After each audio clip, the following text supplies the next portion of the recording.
Welcome to World Chef Podcast. I'm your host, Ragnar, and you're listening to World on a Plate. I'm really happy to introduce our next guest, which is Michelle Goh. Born on the island of Borneo in Malaysia, she began her international career at a very young age and became the youngest Malaysian female to earn a Michelin star. So her career spans from Australia to Singapore and now in Thailand, where she now works at her restaurant as the chef patron of the Michelin-starred MIA in Bangkok. So, without any further ado, I just want to welcome you to the show, Michelle. Thank you for joining us. Hi, thank you so much for having me. Hey, so you have a very interesting career and been traveling around a lot and seen parts of the world. So maybe we can just if you want to tell the our listeners a little bit more about how you started off as becoming a chef and a pastry chef and where that took you and around the world. Yeah, so I started cooking at a very young age. So when I actually already kind of knew that I wanted to be a chef.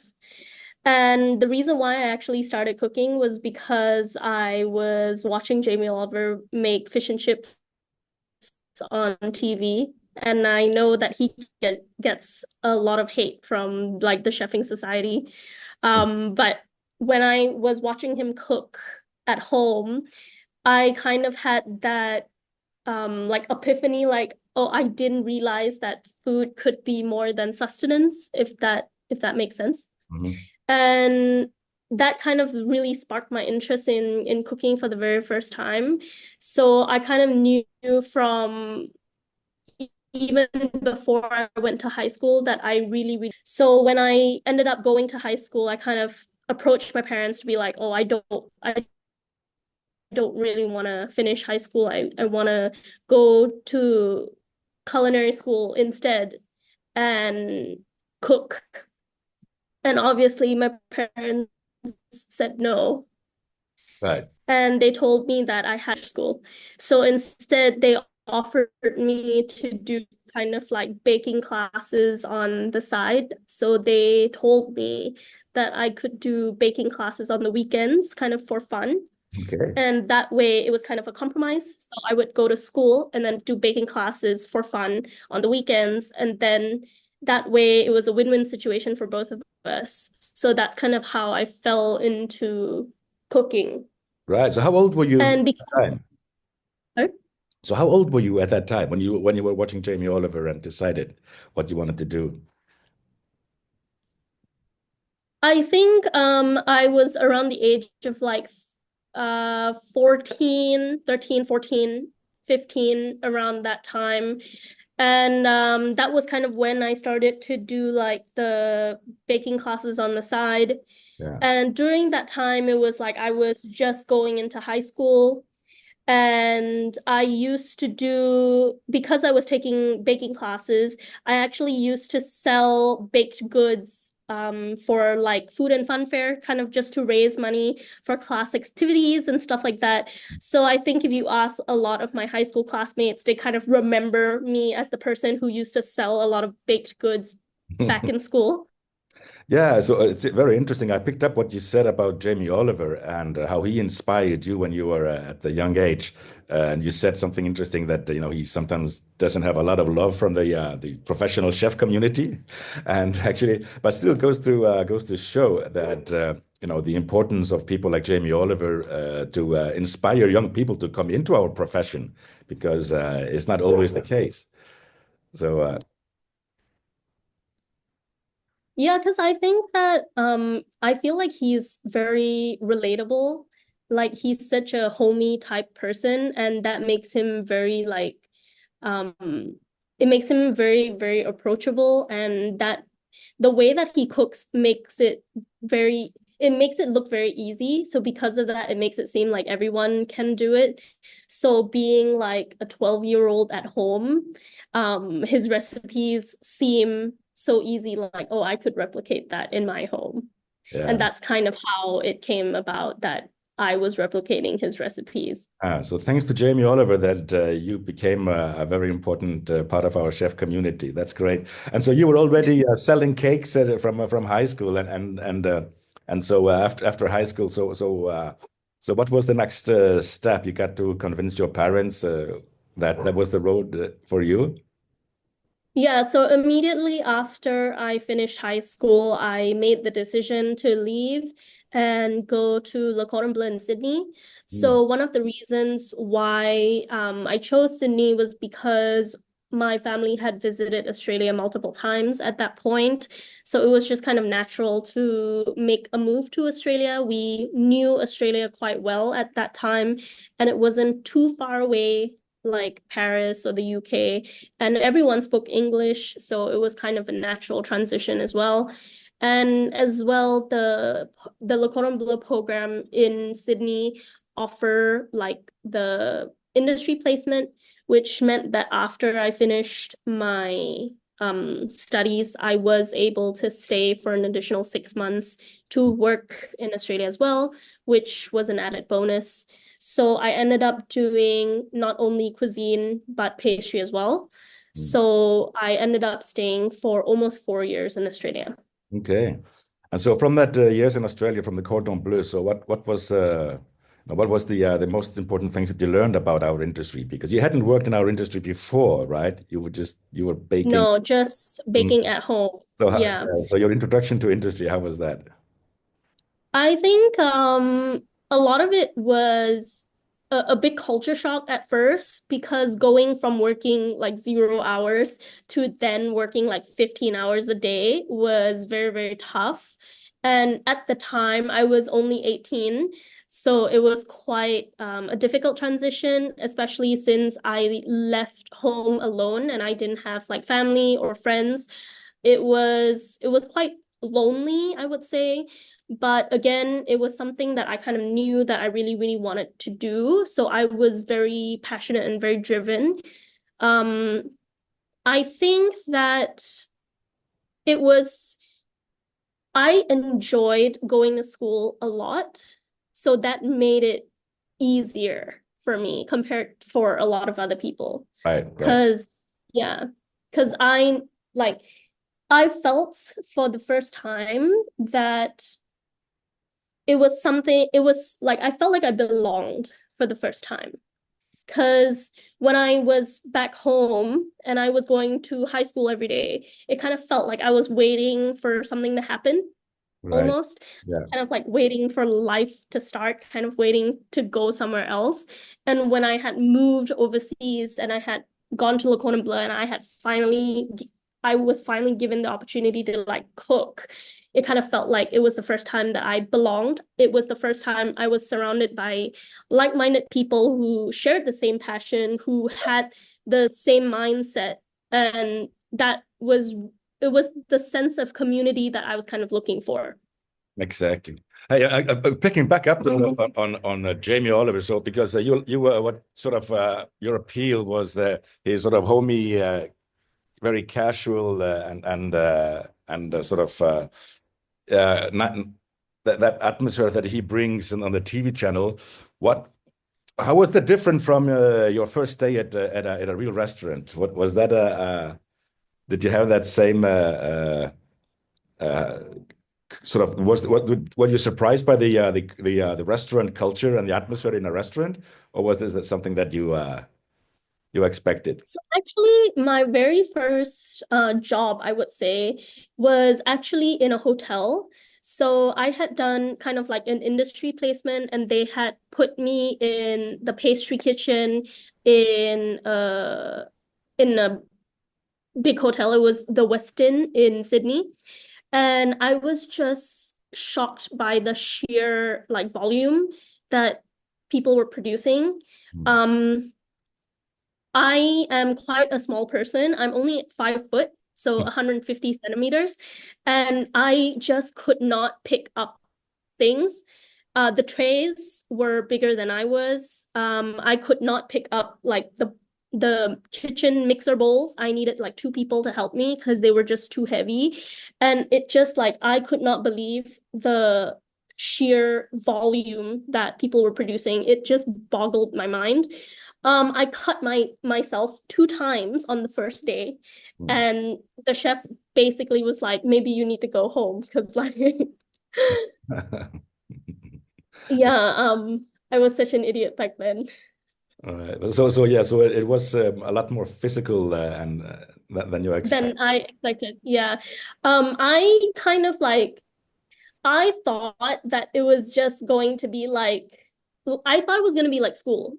You know, they were going to be like, "Oh, here's the recipe. Oh, you're going to like make this." And then it's going to be like, "Okay, you're going to like put this in the fridge and then you're going to make this recipe and then that's going to be it." But it really wasn't. It was just like the way that they organized it and the way that they structured it was just completely different to what I imagined it would be. And I think that that is kind of like the biggest difference between school and work. It's just that one is the organization, and the second is probably like volume. Mm. Yeah, yeah, yeah. And but how about I mean, then you stayed in Australia and in different restaurants and did you sort of find a better match to what you wanted to do? Uh, t Tell us more about your traveling and Yeah, so after that, I think the place that really shaped me into becoming like a fine dining chef was when I moved to Rockpool, which is the flagship restaurant of Neil Perry at the time. It was the it was the original Rockpool that was on Bridge Street. So that restaurant was open for 25 years when I was there. And that for me was the restaurant that really shaped me into becoming a fine dining chef. We used to do like 200 packs for dinner, and it was just a machine. They used to do a tasting menu with options. So basically, it was a tasting menu, but you could choose your starters, choose your main courses, and you had five options for desserts. And it was just, it was crazy. The amount of details that they put into the way that they do things, the way that it was operated, the team that was there. Um, I felt like I learned so much of what to do. And to this day, I still feel like when I think back to that time, I really appreciated my growth during that time when I was there. And I have a lot of fond memories of that place. And yeah, I have only good things to say Mhm. about that place. Right. And so from there you worked in Singapore, if I'm not mistaken, and then to in Thailand, and to become later the youngest Malaysian female to earn a Michelin star, as I said in the beginning, and now Yeah. operating your own restaurant, the MIA Restaurant. Can you tell us more about how it came about to open your own restaurant, and what is MIA Restaurant about? What is the your philosophy? Yeah, so basically, so after I left Australia, I actually I had plans to move to London, and then I had problems getting a visa. So then because of that, I actually stopped to in Singapore, kind of to figure out what I wanted to do next. I ended up in a restaurant called Pollen that was run by Jason Atherton at the time, and that's where I met my partner Top, who is also a chef. So he used to work in London and we met in Singapore because we both worked under Pollen. And he is Thai, so he always wanted to move back to Thailand. So then he got a job in Thailand and he asked me if we wanted to move back to Thailand together. And I said yes. So we moved back and he ended up running a restaurant called Freebird. And I ended up working at Suring, which is a two Michelin star German restaurant. I was at Suring for 2 years when they got their two Michelin star. And then I decided after that I wanted to leave and kind of do our own thing because it was just kind of time for us to do our own thing. So we were not sure what we wanted to do. And then someone had approached us to open a restaurant called Mia. And initially, we had decided to meet up with this person to turn down the job, which is kind of a funny story. because the guy who wanted to open the restaurant, he actually used to be a chef as well, and he used to be the head chef of City Social in London, who is also a Jason Atherton restaurant.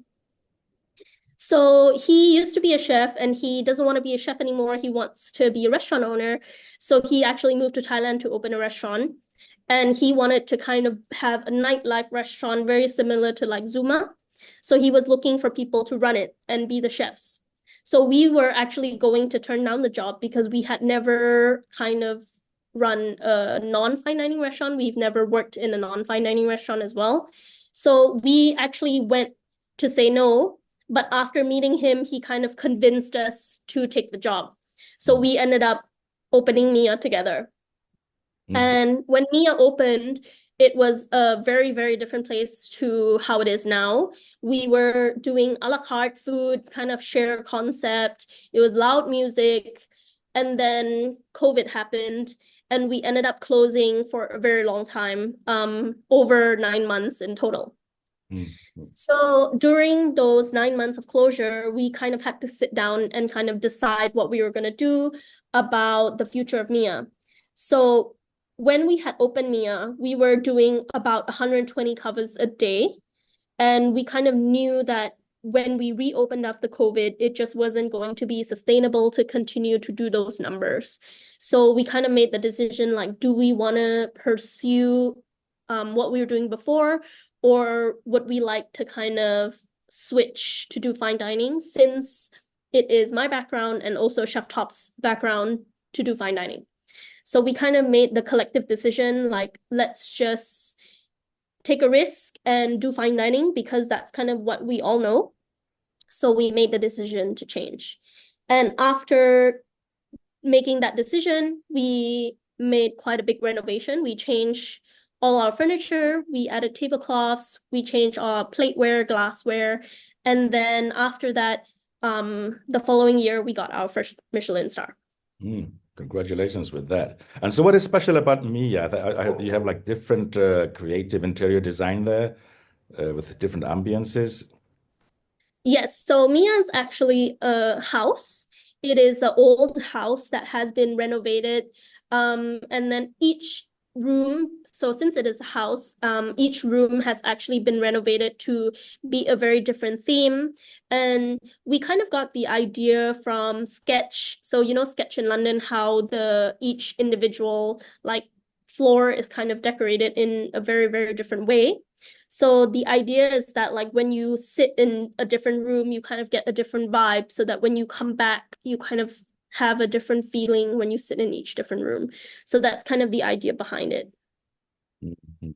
And so you work with on very much on a seasonal menus, and so what is the philosophy in the kitchen of MIA now? What is how do you go around and create new dishes and So actually, the food at MIA, we like to call like modern European cuisine. So basically, Chef Top and myself, we were classically French trained. So myself, I went to Le Cordon Bleu, and Chef Top, even though he's Thai, he was adopted by a British man and he moved to the UK. And all of his earlier restaurants were French restaurants. So his start, like the early start of his career were all French-based restaurants. So because of that, our cooking is quite classic in terms of French classic cooking. But because we are both Asian, we season our cooking in a very Asian way. And because of that, we kind of want to call it like modern. It's not really that restricted. So we do kind of follow the European season. So we do change our menu about 4 times per year. But in terms of like how we season our food, it is quite there are a lot of Asian influences. So for example, right now on the dessert menu, we do have a dessert on that is chestnut because it is December time, but we are pairing the chestnut with coffee ice cream. And the coffee ice cream is coffee ice cream that's made from coffee that's been aged in a whiskey barrel. And then it's being paired with a banana jam and also a sesame twirl. So it kind of has like that European flair, but also those like Asian influences as well. Mm, interesting. And so now you've been open for well since COVID, and what is it now? 3 years since you opened Mia? Or We actually just celebrated our 5th year anniversary in July. Yeah. excellent. And you've gained a lot of recognition and named the best dessert menu by BK Top Tables, one of Thailand's favorite restaurants. So how do you see next for Mia? Now you have found your home in a sense for Mia, and is it? Do you have any future objectives for the future of developing the business or? Actually, we are thinking of maybe pushing for our vegan and vegetarian a little bit more next year because we do have quite a good following for vegan and vegetarian, but we are not super well known for it. So maybe next year we're planning to kind of push a little bit more on the marketing for that. Yeah. Do you see like a shifting trend of consumers seeking vegan and vegetarian? Is that Yeah, we do. generational? Is it a generational thing you think, or is it just it's all over the board? People are more vegan conscious. What do you think?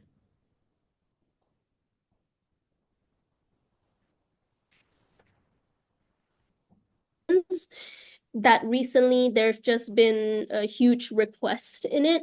So Mm, I think naturally it's just a natural progression that more people are just opting to be more conscious about being vegan and vegetarian nowadays.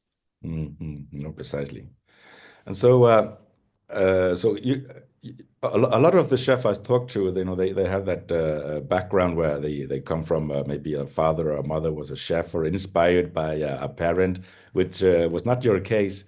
And now, what do you say to young people? Because we have a lot of skill shortage in our industry and finding hard to attract young people into our industry. How do you address that? How do you find people to recruit, and how do you motivate your staff? Do you work with young people that you include in your brigade as internees, or? Yes, I mean, honestly, almost everyone in our kitchen right now is their first job ever. Wow. So Top and I are very passionate about education, Mm, and we take a lot of interns from local schools, and also we do quite a few international internships as well. And what we really care about is like imparting knowledge. So we do quite like we really do care about work-life balance. And I think that is really the future of the industry because I think what has really um you can't really have a sustainable future in the industry unless you make a huge change in terms of work-life balance. Because what has really damaged the industry in the past is burnout. mm, Like the long hours, the bullying, basically the way that the staff have been treated, all those things contribute to the fact that people don't want to work in this kind of environment. And it's just not sustainable long term. So if you change that, people feel more like they want to stay and they feel happy to come to work every day. And we have had staff stay with us since the opening. And a lot of the staff who have been with us for over a year, which is, as you know, quite rare in the F&B industry, especially in the kitchen. So I think that is really the way forward if you want to really build a long-lasting and strong kitchen team. mm, mm.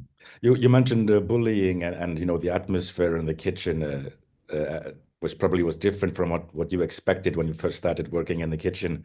I don't know if you have been subject to any bullying, if you have any sort of stories of difficult situation to share. Yes, definitely have. I mean, when I first started out in the kitchen, I was definitely it was definitely kind of like a man's world. Mm, So I remember very, very clearly that when I first started out in the kitchen, um, being not only one of the very female chefs in the kitchen, but also being very short and being very small, it was very difficult for me to basically get around, like carry heavy things, pick things up off the shelves. And I remember this one incident very clearly where I asked someone for help getting the blender off the top shelf. And it was like the Thermomix. So it was something very expensive and something quite heavy. And I was like, can you please just help me bring it off the shelf? And basically the chef said no. And I was like, oh, why? And he was like, if I help you now, I'm going to have to help you forever. So you're gonna have to just find a way to do it by yourself. And I just felt like it was kind of a life lesson for me in the sense that I only have myself to rely on in that sense. And this is kind of not really the environment that I want to create in my team, because at the end of the day, we are a team, and I don't want to, like, you're only as strong as your weakest link, and you can't work in a kitchen on your own in that sense. So you kind of have to get across the finish line as a team, or you're not going to win the game. Mm-hmm. So this is something kind of like I've always remembered forever. Yeah, and so you are a very different lead manager than maybe when you were beginning in industry and what leadership and management was then. How are you a Yeah. different how are you a different manager, would you say?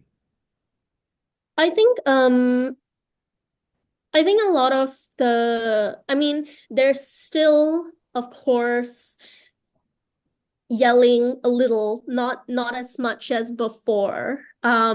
There's no throwing things, and we don't hit anyone. There's no abuse in the kitchen at all. And there's definitely, we don't bully. We have no, like, we have a zero violence policy, and we have a zero like bullying policy for sure. I think all that is also just, I think it's just evolved over time. I think people are just more aware of it in general as well. So the people who do come into the kitchen are also just more aware of it. So they don't practice those things as well. Mm.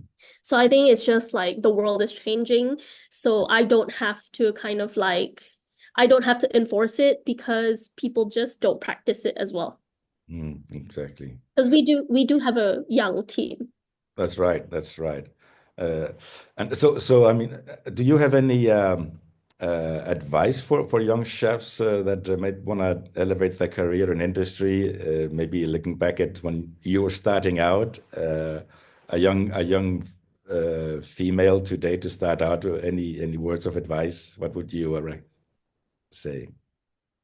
Um, it is a great career to get into. I don't think that I would change anything. If I had to do it all over again, I would still do it exactly the same.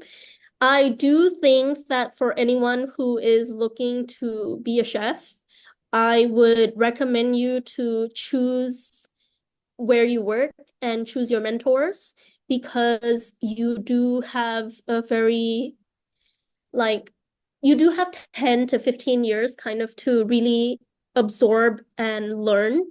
And during this time in your career, it's kind of the most important time in your career to kind of really gain knowledge for yourself. So choosing the right places to work, choosing the right people to learn from, these are all really, really important things. And someone once told me that it's more important to learn like the right things from the right people than to learn bad habits from the wrong places. Right. Right. Well, thank you for that advice, and I appreciate you being here on the show with us. If we have a lot of young chefs around the world that are part of our young chef development, and we just came back from Singapore Congress, where we had 60 people at the Billy Gallagher Young Chef Forum from 50 different countries. So it was a great experience. If they wanna well, keep up with your journey and see what you're doing. So where can we follow you on social Oh, media? you can follow me on Instagram. That's probably where I'm the most active or the only place I'm active. Okay. So what we'll Yeah, so so on this podcast channel, we will put your Instagram link on the podcast page, so our listeners they can come to the page and click through and keep following what you're doing in the future. So. yes, please. Thank you so much. Well, it's been great talking to you, Michelle. Thank you very much for taking the time to share your story, and I find it actually quite a touching and inspiring, especially for young people that might find themselves in the same situation to have a passion for our industry, but like meeting an atmosphere that is in a work condition that are not always the easiest.